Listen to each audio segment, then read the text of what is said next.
Y está basada en el Evangelio de Mateo, capítulo 28.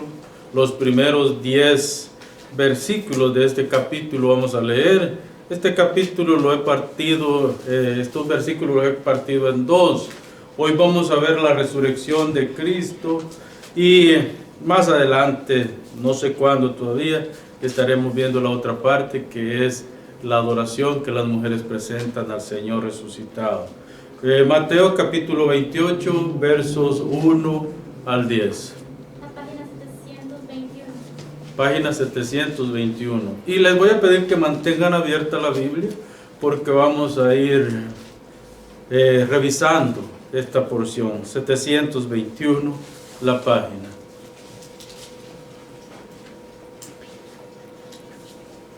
Si lo tenemos, lo leemos y dice: pasado el día de reposo, al amanecer del primer día de la semana, vinieron María Magdalena y la otra María a ver el sepulcro.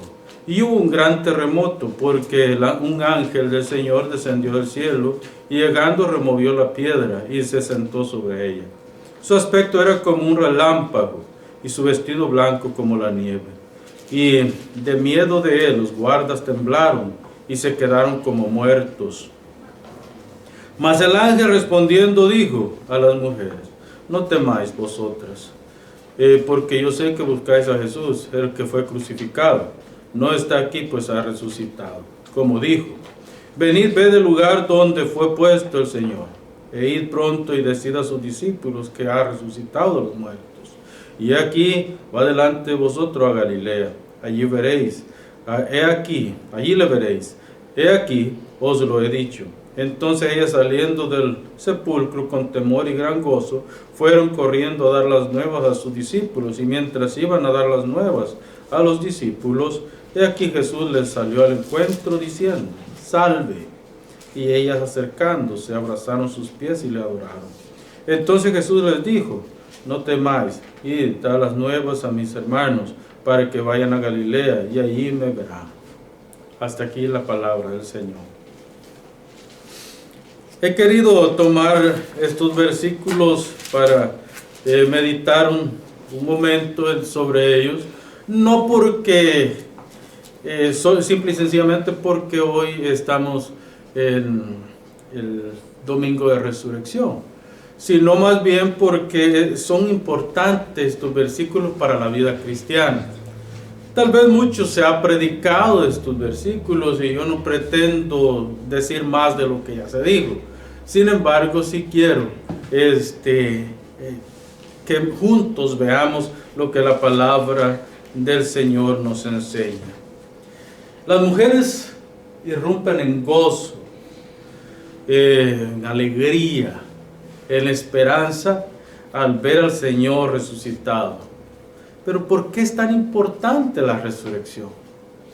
¿Por qué es tan importante la resurrección para nosotros como cristianos? Este es un acontecimiento histórico sin precedente y necesario para la fe cristiana. Hermanos, la iglesia militante, la iglesia que camina sin la resurrección no tiene esperanza. Lo que fundamenta nuestra fe, lo que nos hace reconocer la importancia del cristianismo, es el hecho de la resurrección. Sin la resurrección, el cristianismo viene a ser prácticamente la farsa más grande de esta tierra. Y no hay ninguna esperanza para nosotros ni para el mundo si Cristo sigue muerto, si Cristo sigue en la tumba. Entonces la resurrección es la fuerza motora que impulsa a la iglesia, que lleva a la iglesia hacia adelante. No solamente es el combustible, sino que es el oxígeno que hace que ese combustible coja fuerza dentro del motor. Entonces la iglesia, sin esta esperanza gloriosa de la resurrección, comamos y bebamos que mañana moriremos. No tiene ningún sentido el que lo hagamos de otra manera. En otras palabras, sin la resurrección no hay vida. Alguien tuvo que morir para darnos vida a nosotros. Alguien tuvo que resucitar para darnos vida eterna a nosotros. Y ese fue Cristo Jesús. Pero este era un debate no solamente de esta época, sino que era un debate del tiempo de Jesús. Los fariseos, que era una ala religiosa del judaísmo, prácticamente creían y enseñaban como doctrina la resurrección. Sin embargo, los saduceos, que era una ala también religiosa, pero más política de la época de Jesús, ellos no creían en la resurrección, sino que ellos tenían una idea más humanista de lo que era prácticamente la vida. Entonces ellos decían, bueno, muerto el perro se acabó la rabia. Entonces, pero los fariseos decían no, y se embarcaban en largos debates teológicos, largos debates filosóficos, largos debates ideológicos, se embarcaban ellos, mientras unos aseguraban que Cristo ya había resucitado, que la resurrección era importante y que el Mesías venía a cumplir eso, y otros decían que no.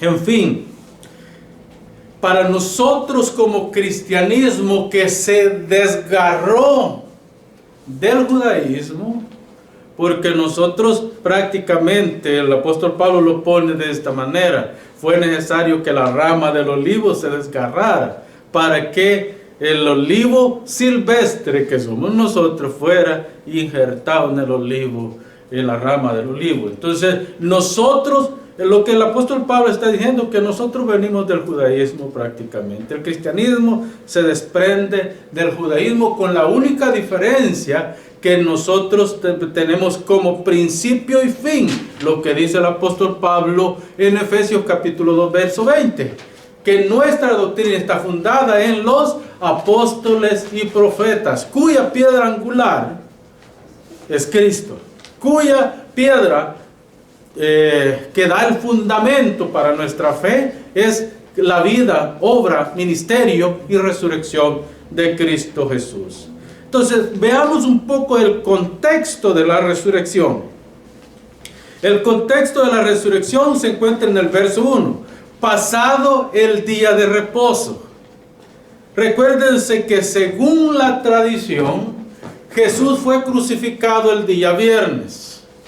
Hay algunos otros que dicen que fue el día jueves, pero prácticamente es imposible poder situar a Jesús en el día jueves. Y ellos hablan de la cantidad de horas, que el día tiene 24 horas y que la única manera de darle lógica a los 3 días que Jesús se haya sido crucificado el día jueves.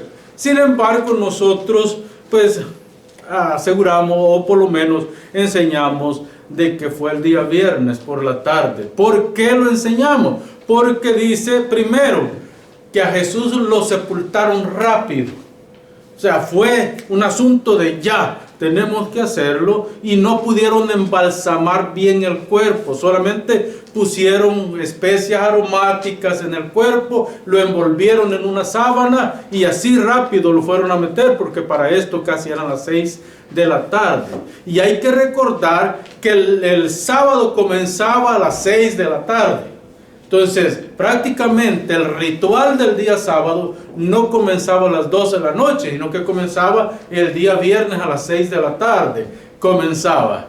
Entonces, de esa manera, pasaba toda la noche del viernes, el Señor pasó envuelto en especias, pero no se le hizo la curación completa al cuerpo.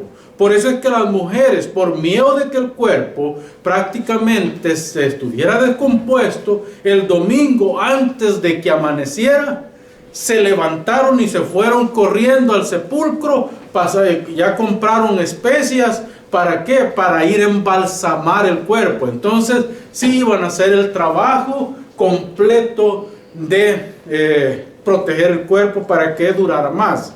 Entonces, sin embargo, ella se encuentra con la sorpresa de que Cristo ha resucitado.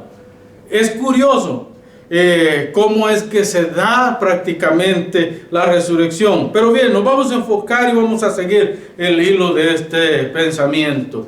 Pasado el día de reposo. al amanecer del primer día de la semana. El día judío comenzaba, la semana judía comenzaba con el domingo como primer día. No era el día lunes como en el calendario romano.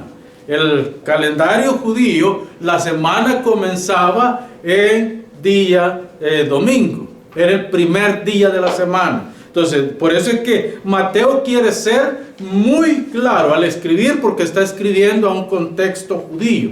Son israelitas los que van a recibir prácticamente su escrito. Entonces él quiere ser claro. Y dice, el primer día de la semana vinieron María Magdalena y la otra María. No dice quién es, solo dice la otra María. Pero Marcos dice quién es esa María. Marcos dice, la otra María es María, la madre de Jacobo y de José. Y luego Lucas agrega este pensamiento mucho más, porque Lucas dice que estaba también entre ellas una mujer que se llamaba Juana. El apóstol Lucas, mire cómo los evangelistas agregan información al texto. ¿Por qué agregan información? Porque los 4 evangelistas escriben a contextos diferentes.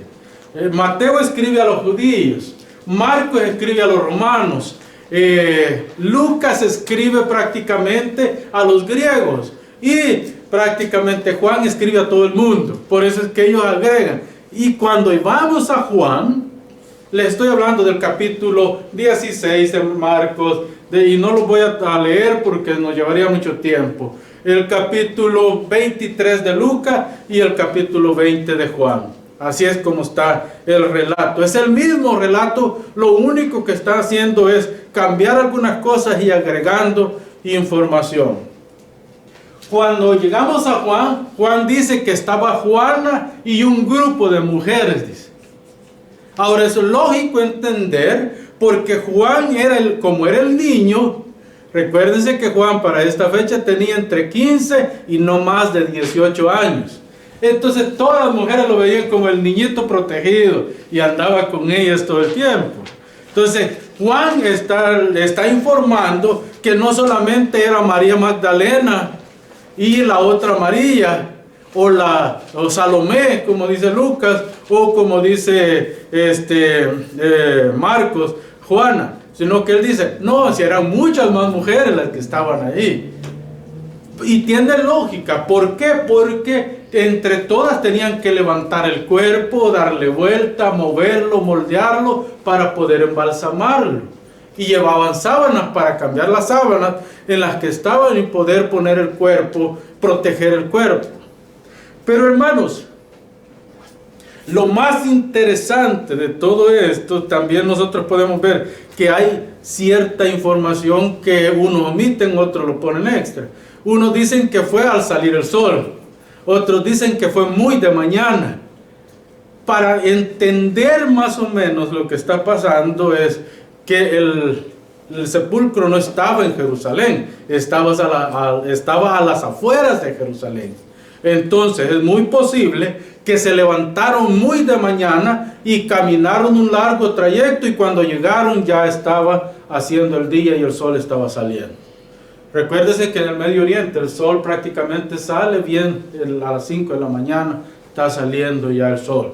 Entonces todo esto es información que, como no es del todo necesaria, no la incluyeron los evangelistas, pero nos ayuda a nosotros a entender de qué están hablando. Entonces las mujeres observan a la distancia. El espectáculo es grande, ¿sí? Un ángel ha descendido del cielo. Se ha dado un terremoto terrible. Y parece que solo fue en la tumba, porque no hay ningún otro indicio de los historiadores como Josefo, como Tácito, como todos estos historiadores de la época de Jesús, que digan algo acerca de este terremoto. Sí hablan del terremoto de la cruz, pero no hablan del terremoto que se dio el día de la resurrección. Entonces, parece que solo fue ahí. Y tiene lógica, ¿verdad? Porque fue por pura obra sobrenatural que la piedra fue levantada y prácticamente Lucas dice que fue removida. Mateo dice que fue removida. Marcos dice que fue quitada. Pero el apóstol Juan da a entender en el griego que fue agarrada, levantada y tirada fuera, como tirada muy lejos de la tumba. Y tiene sentido porque el ángel, cuando las mujeres llegan a la tumba, el ángel está sentado sobre la piedra. Está sentado sobre la piedra. Y lo interesante es que el ángel no se dirige, los guardas caen como muertos, ¿verdad? Prácticamente la guardia ha caído como muerta, dice la escritura. Pero el ángel no se dirige a los guardias, el ángel se dirige a las mujeres. Y la pregunta que les hace, vamos más adelante, el verso 2 dice que hubo un gran terremoto porque un ángel, aquí hay una información muy importante, es un ángel que vino de arriba, vino del cielo, no viene de las profundidades de la tierra, no viene de la atmósfera terrestre, sino que viene del cielo de Dios y lo describe como santo, con vestiduras santas y gloriosas, como dando a entender la santidad con la que este ángel estaba vestido y la gloria con la que este ángel estaba vestido. El verso 3 dice, su aspecto era como un relámpago, su santidad, su perfección, o sea, no había nada feo sobre él. Dice, y sus vestidos blancos como la nieve, santidad, eso es lo que significa. Y de miedo, dice, aquí es donde comienza el asunto. Y de miedo, dice, los guardas temblaron y se quedaron como muertos. No están muertos, se quedaron como muertos. Ahora es curioso que cuando interrogan a los guardias, ¿qué es lo que dicen? Es que nosotros vimos cuando los discípulos llegaron y hurtaron el cuerpo. Pero si están como muertos, ¿cómo van a ver? Si están desmayados, si están dormidos, ¿cómo van a ver que los guardas llegaron, que los discípulos llegaron a robar el cuerpo?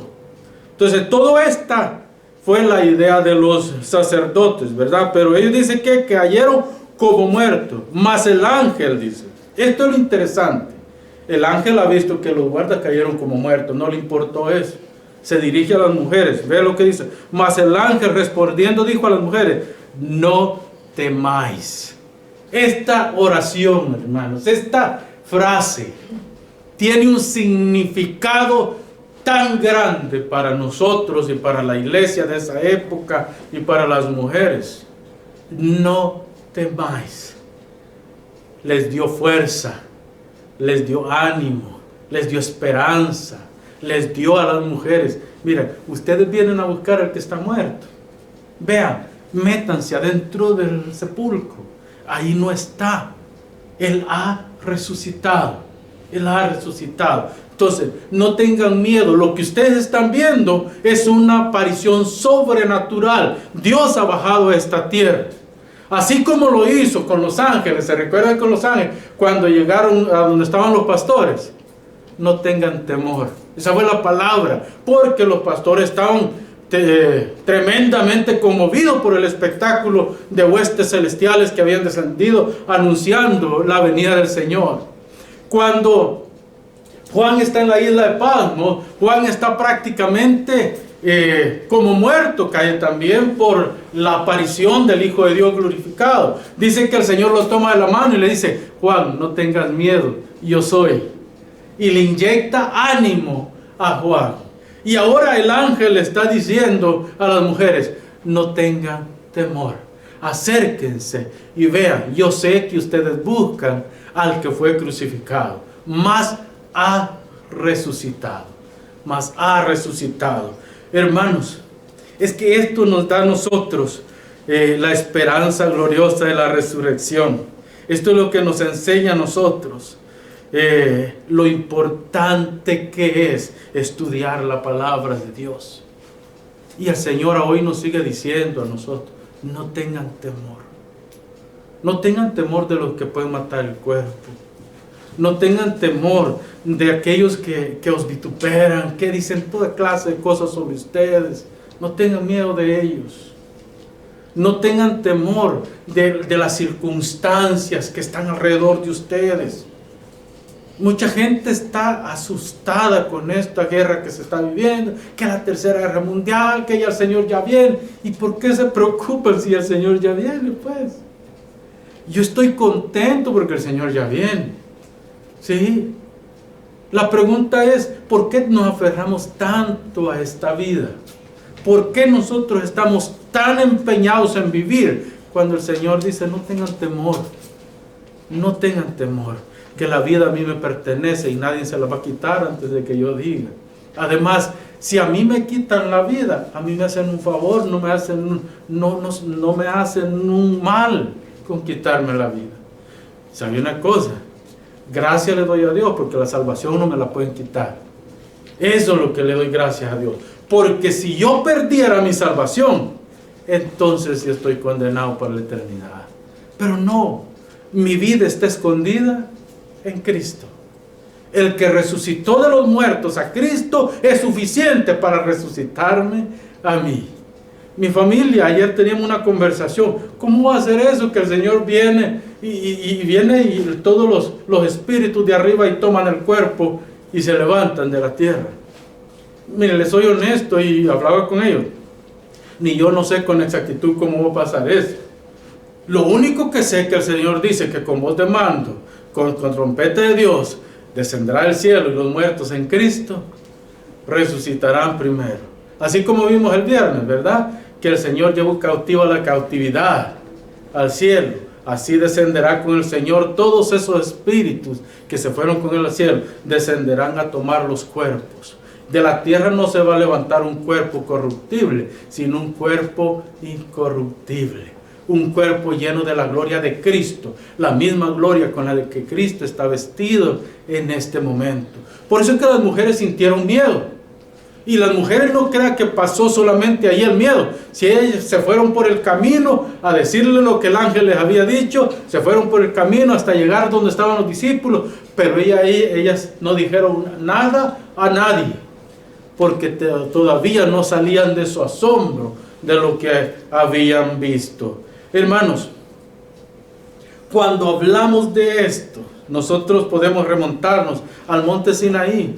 ¿Se recuerdan cuando la Shekinah descendió sobre el monte y dice que del monte salían relámpagos, truenos? Era Dios hablando en el monte. Todo el pueblo se asustó y el pueblo dijo, mejor tú, Moisés, entre Dios y nosotros, porque el espectáculo es muy, muy grande. No podemos nosotros estar delante de Dios. Entonces, ¿qué es lo que hace? Le dice Dios, Moisés, haz caso al pueblo, y tú y yo, y luego tú con ellos. Pues en esta ocasión es lo mismo. El ángel es el mensajero. Recuérdense que el ministerio de los ángeles es ese. Mensajeros.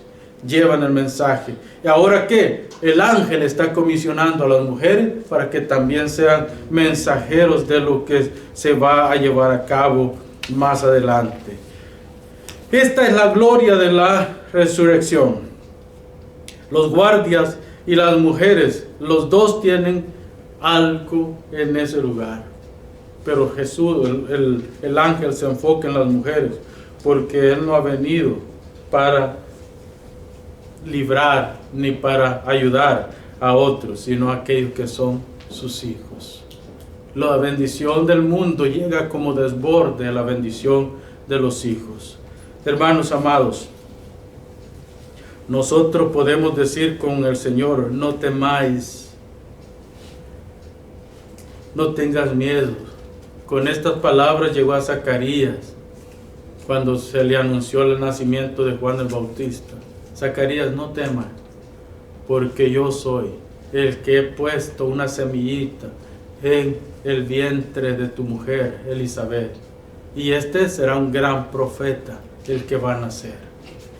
Y así va también, y le dice a María, salve, mujer muy privilegiada. El ángel, mensajero de esperanza y de amor. Entonces, hermanos, cuando Josué cae en profundo sueño, que está dejando a María, porque María encontró que María estaba embarazada. José, un hombre piadoso, lleno de la gracia de Dios, decide irse. En el camino se le encuentra. ¿Y qué es lo que le dice el Señor? Recuerde que es Dios el que le está hablando. Le dice: José, no tengas temor de tomar a María tu mujer, porque lo que en ella está engendrado del Espíritu Santo es.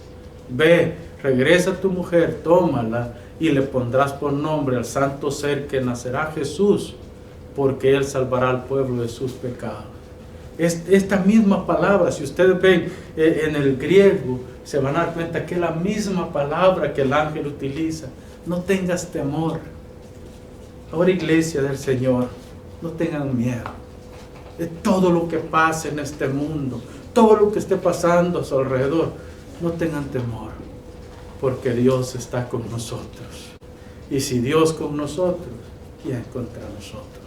Nada ni nadie nos apartará del amor de Dios que es en Cristo Jesús. Solamente escudriñe muy adentro de su corazón, escudriñe muy adentro de su ser, si verdaderamente usted es hijo de Dios. Si no es hijo de Dios, hoy es el día de salvación. Todavía hay oportunidad para ser salvo, pero necesita tener la convicción de que usted es hijo de Dios. Fíjese que Mateo dice: no está aquí. Eso es lo que les dice.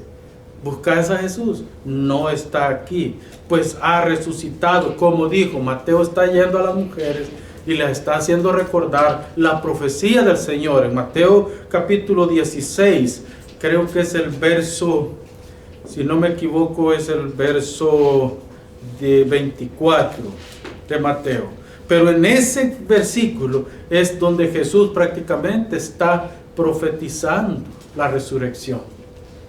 Por eso es que Mateo dice: mire, no está aquí, pues ha resucitado como dijo. Se ha cumplido la profecía. No solamente lo que dijo en el Antiguo Testamento. ¿Se recuerdan la porción que leímos de Job?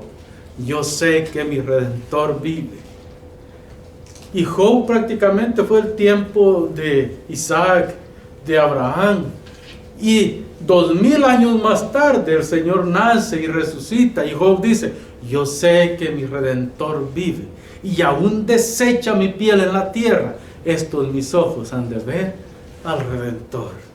Una profecía directa de la resurrección. Una profecía directa de la glorificación. Una profecía directa de lo que había de acontecer 2000 años antes. Ya se había profetizado. Jesús lo profetiza. Isaías lo profetiza. Todos los profetas del Antiguo Testamento profetizan acerca de Cristo, de su sacrificio, de su resurrección y de la vida. Entonces, por eso es que Él dice: así como dijo en el Antiguo Testamento, pero también de la misma boca de Jesús salieron la palabra: voy a resucitar al tercer día. Así como dijo, este templo va a ser derribado en un instante, pero al tercer día yo lo reconstruiré. Asimismo, Él ha profetizado la resurrección. Pues hoy se ha cumplido. Pero todavía le sigue diciendo: si todavía tienen alguna clase de duda, venid y ved el lugar donde fue puesto el Señor. Venid y observa el lugar donde fue puesto el Señor. Hermano, qué momento más glorioso para los cristianos. Pero qué momento más glorioso para estas mujeres. Se imagina usted, hágase una imagen usted de lo que estas mujeres están viendo cuando ven. Incluso no cree que el Señor fue arrebatado y se levantó y dejó tirado todo ahí. No, envolvió todo y puso todo dobladito. Y ellas vieron que no había suciedad, no había pudrición, no había nada. El Señor había resucitado en cuerpo glorioso en ese momento. Lucas dice: ¿por qué buscáis? Miren, Lucas hace una pregunta. Es el mismo relato. Es exactamente el mismo relato. Lucas dice: ¿por qué buscáis entre los muertos al que vive? Es el ángel dirigiéndose a las mujeres también. ¿Por qué buscáis entre los muertos al que vive? No está aquí, sino que ha resucitado. Esta es la palabra de Lucas.